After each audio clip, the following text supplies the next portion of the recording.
Bonjour et bienvenue dans Marque-Page. On parle aujourd'hui de l'Ange du Bizarre avec Claire Renaud de Payot Libraire. Bonjour. Bonjour. Alors expliquez-nous ce titre, l'Ange du Bizarre. Alors, l'Ange du Bizarre, c'est tiré en fait d'un texte d'Edgar Allan Poe qui dit mes rêves ont souvent été troublés par des apparitions de l'Ange du Bizarre. Alors, c'est une exposition qui a lieu au musée d'Orsay.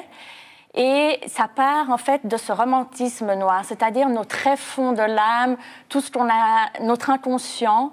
Et ça part de Goya, donc, et ça va jusqu'au surréalisme.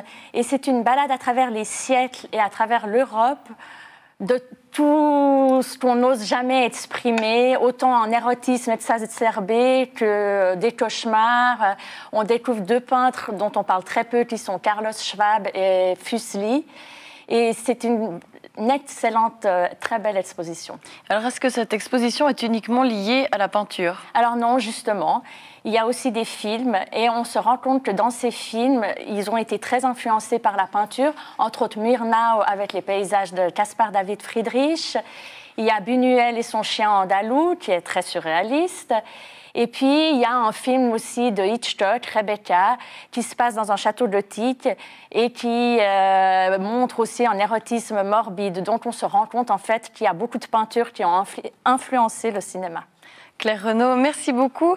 Marque-Page, c'est terminé pour aujourd'hui. Passez une très belle suite de programmes sur la télé.